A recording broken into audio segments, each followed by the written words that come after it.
Bonjour tout le monde. Aujourd'hui, je vous parle dans ce nouveau podcast des différents rôles de l'autre dans votre vie. Quand je parle de l'autre, je parle des personnes que vous allez rencontrer sur votre chemin d'incarnation et qui vont avoir un rôle à jouer plus ou moins spécifique. Alors on va voir pourquoi elles sont là, quel rôle elles ont à jouer, comment prendre conscience du lien avec ces personnes, pourquoi certaines arrivent et d'autres partent immédiatement. Bien sûr, tout ça va jouer dans la sphère familiale. Pourquoi je suis née dans une famille avec un papa comme ça?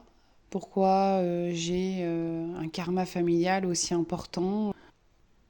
Il faut savoir que on vous a mis exactement là où vous êtes et vous rencontrez la personne que vous devez rencontrer. Peu importe. La personne que vous rencontrez est toujours la bonne personne. Ça fait partie des accords Toltec. Et c'est ça, en fait. Il y a plusieurs personnes qui vont traverser avec vous certaines épreuves, certains moments de vos vies. Et c'est important de prendre conscience de ces personnes et de leur rôle à jouer sur votre incarnation, sur l'évolution. J'ai répertorié 3 types de personnes. Et ça, en dehors des liens d'âme, en dehors du sacré, en fait. En dehors des amis, en dehors de la famille. Pour moi, il y a 3 types de personnes. Premièrement, il y a les miroirs. Les miroirs sont là pour nous faire bosser nos blessures.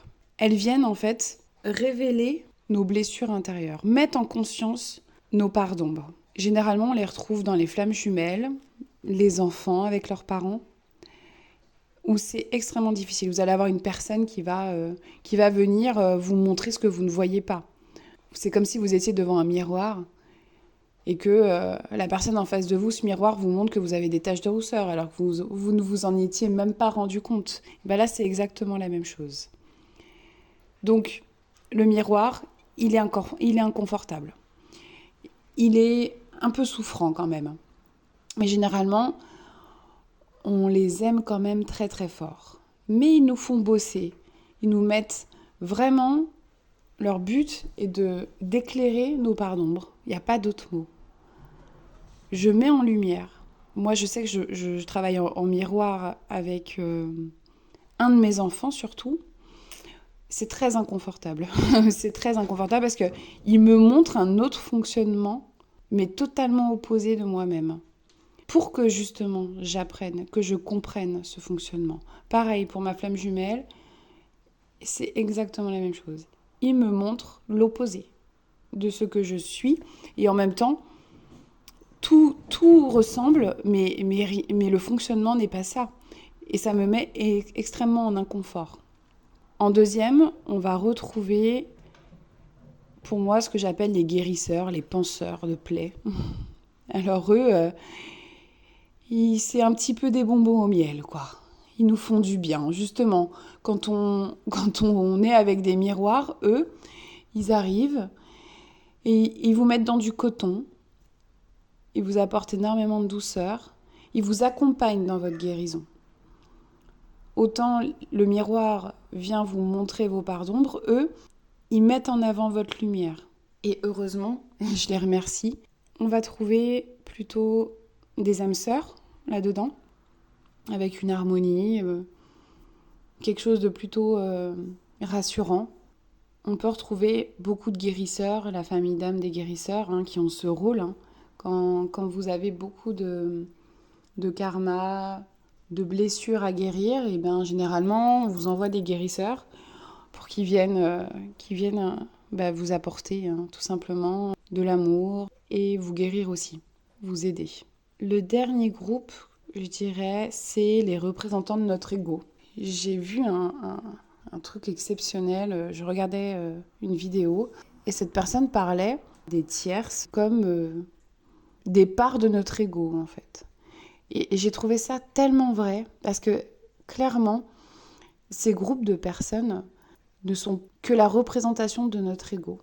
C'est-à-dire, ils sont là uniquement pour mettre en lumière une part de nous qui ne convient plus, qui est obsolète.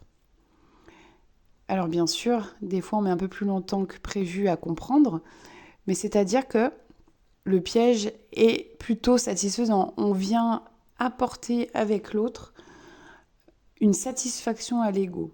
Si inconsciemment j'ai peur de ne pas être suffisant pour l'autre, alors, et ça c'est un réflexe de ma blessure d'abandon, mon mental me dit, bah non en fait, tout le monde t'abandonne parce que t'es pas suffisante en fait, tout simplement.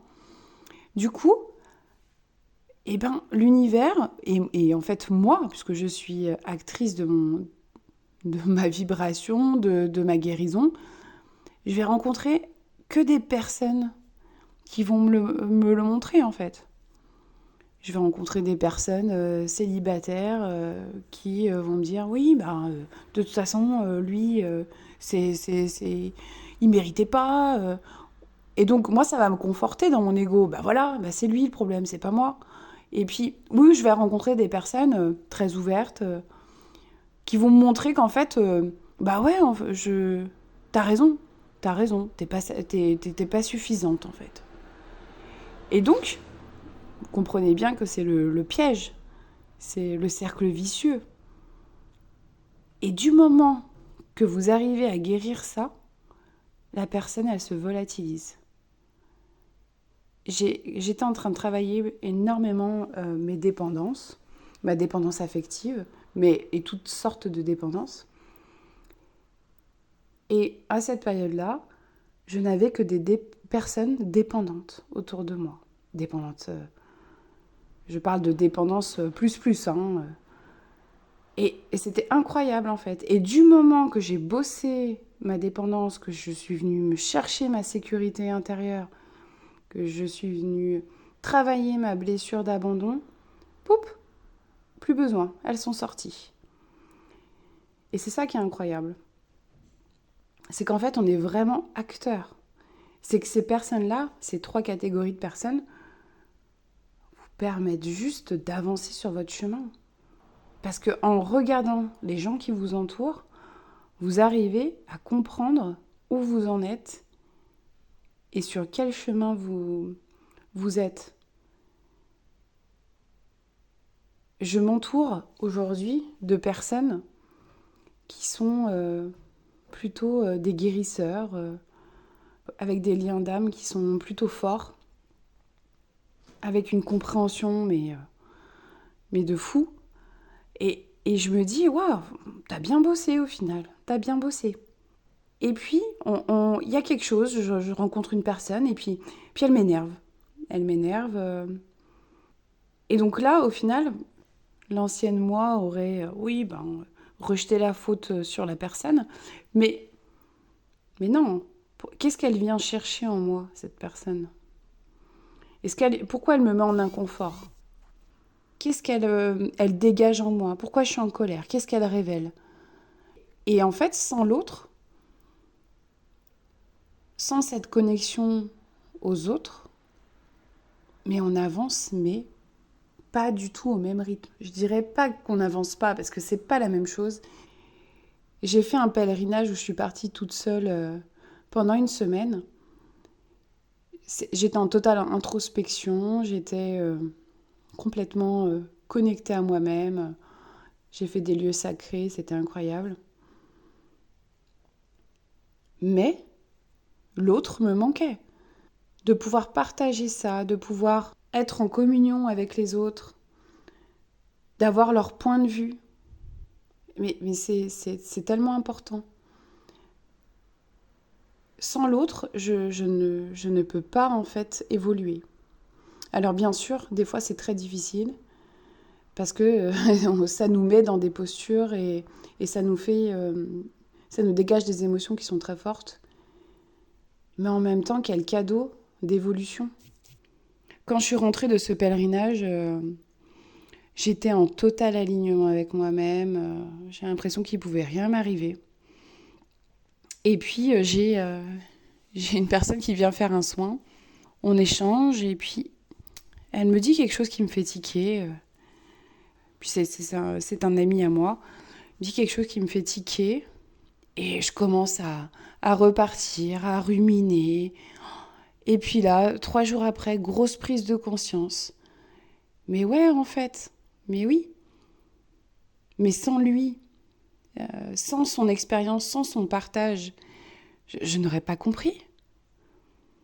Sans cette remise en question, sans qu'il m'explique une expérimentation qu'il a faite que je n'ai pas faite, qui me remette en question, alors, mais j'aurais jamais compris ça. Jamais. C'est incroyable de se dire que quand on rentre dans l'ouverture de conscience, passer un moment, l'autre, on n'a plus envie d'en entendre parler.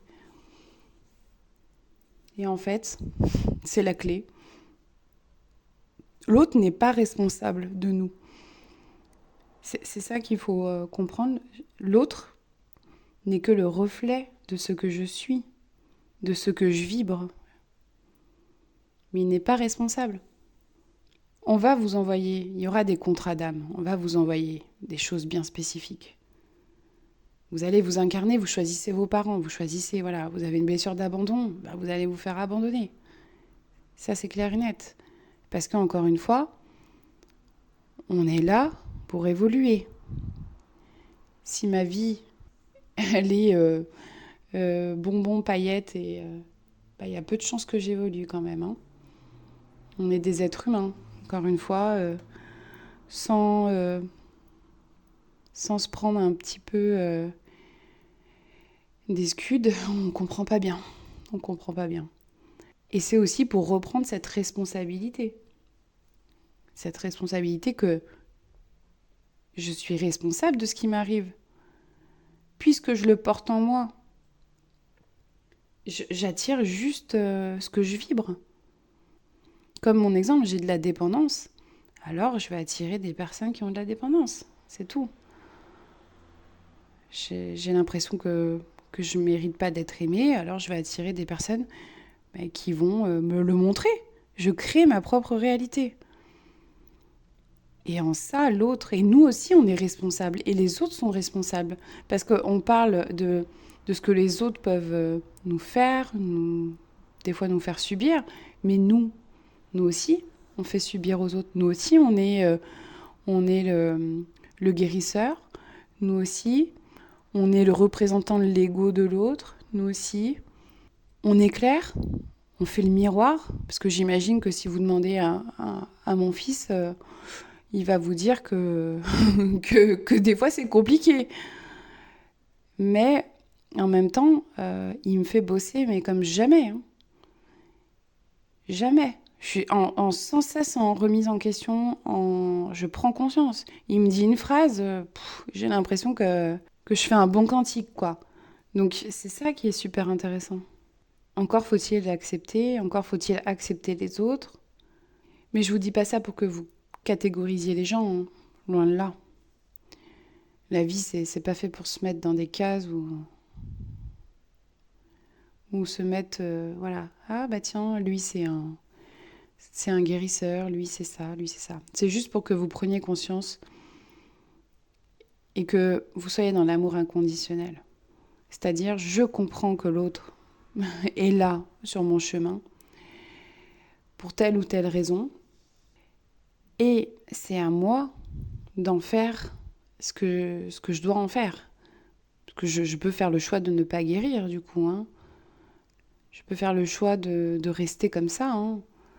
Bon, bah dans ce cas-là, si j'aimais pas de changement en moi, il n'y en aura pas. Mais plus je vais gagner en authenticité, plus je vais prendre en main mon chemin de guérison, plus je vais être exactement avec les bonnes personnes, à la bonne place, au bon moment, et dire ce qu'il faut, faire ce qu'il faut. Parce qu'aujourd'hui, j'ai des relations avec des personnes qui sont tellement saines. Moins j'ai d'ego, moins j'ai des représentants de mon ego. Alors je dis pas que j'en ai plus, hein, loin de là, on est des êtres humains, mais Waouh! Et je me connecte avec des personnes, du coup, avec qui ça porte bien son nom, hein, on est sur la même longueur d'onde, mais ils vous apportent tout sur un plateau, quoi. Ils tombent toujours au bon moment, ils disent toujours les bons mots, et ça donne envie de guérir, ça donne envie d'être entouré de personnes. Moi, j'ai plus envie de m'entourer de personnes qui vibrent plus comme moi, tout simplement. Et sans être dans un élitisme de dire ah oui, moi je vibre haut, loin de là, loin de là. Parce que je connais des thérapeutes, des gens qui sont dans la spiritualité. On n'est pas obligé de tous s'entendre avec tout le monde, hein. Ma vibration, c'est mon identité. Et c'est mon ego aussi. Mon ego, il sera toujours là. Et à un moment donné, si t'as beau vibrer jusqu'au soleil, si moi je vibre jusqu'à la lune, je vibre là-bas, quoi. C'est tout. Pas obligé de se forcer à être avec des gens qui vibrent pas comme nous, tout simplement, ou nous apportent pas, ou on le sent pas. Il faut s'écouter, en fait. Il faut juste s'écouter. Faut arrêter de chercher aussi midi à 14h, de se dire ah si lui il fait ça, c'est qu'il doit être incroyable. Ouais, enfin t'es incroyable toi. Tu verras. Il y a cette notion de détachement aussi avec l'autre. Plus on avance sur le chemin de guérison, plus je vois qu'il n'y a que de l'amour. Il n'y a plus aucune attente. Il y a du respect de l'autre. Parce que en fait, je me respecte. Donc du coup, l'autre me respecte dans mes choix et, et je m'aime. Donc l'autre m'aime. Donc plus je vais m'aimer, en fait, plus l'autre va m'aimer. Et c'est en ça qu'il faut regarder et prendre conscience qui m'entoure. Regardez les gens qui vous entourent. Regardez-les. Et dites-vous qu'ils ne sont là que pour vous faire évoluer. Donc on ne peut être que dans l'amour, même si c'est dur. Même si des fois vous rencontrez une personne qui vous dit cette chose, elle était là au bon moment, c'est tout. Pourquoi ça me fait ça? Pourquoi cette personne, elle me dégage une émotion forte? Parce qu'il y a aussi cette intensité. Il y a des gens, voilà, ils vont vous dire une phrase, ils vont vous plier en deux, et puis il y en a qui vont pas arrêter de vous parler, et en fait, ils vont rien dégager chez vous. Ce qui est intéressant, c'est de savoir pourquoi cette personne vous a dit ça, et qu'est-ce que c'est venu chercher en vous. Et généralement, ça, c'est des bons petits miroirs. Ou quand quelqu'un fait quelque chose, oh là là, moi, j'aurais jamais fait ça, hein. Ouais, mais t'es pas lui, en fait. Donc, ça tombe bien. Et puis, justement, pose-toi la question. Qu'est-ce que ça vient dégager chez toi, alors? Puisque là, t'apportes un jugement. Ah, et en fait, tu te rends bien vite compte que oui, t'aurais fait différemment, mais ok. Ah ouais, d'accord, t'aurais pas osé le faire, c'est déjà pas la même chose. Donc, à toi de travailler, du coup, et de comprendre pourquoi t'aurais pas osé faire la même chose. Et du coup, pourquoi émettre un jugement. Donc voilà, ce sont des choses qui sont très importantes, et surtout quand on a des blessures de rejet. Je sais que le rejet peut faire rejeter les autres, en fait, rejeter l'humain. Parce que on se sent incompris, on se sent rejeté, exclu d'une société qui ne nous correspond pas. Et malgré tout, on s'est incarné. Et c'est tout l'enjeu de la blessure de rejet, hein. C'est d'arriver à oser être, à oser s'incarner, en comprenant que l'autre est là pour nous. Et en se permettant d'être dans cet amour de « ok, si ça me touche, c'est ma responsabilité ». Sans bien sûr tout permettre, on est d'accord. C'est pas parce que ça me touche et que oui, je suis responsable de mes blessures que l'autre doit tout se permettre, on est d'accord. Eh bien, c'est fini pour ce podcast. J'espère qu'il vous aura apporté de la compréhension et une ouverture de conscience. Je vous souhaite une belle journée. Au revoir.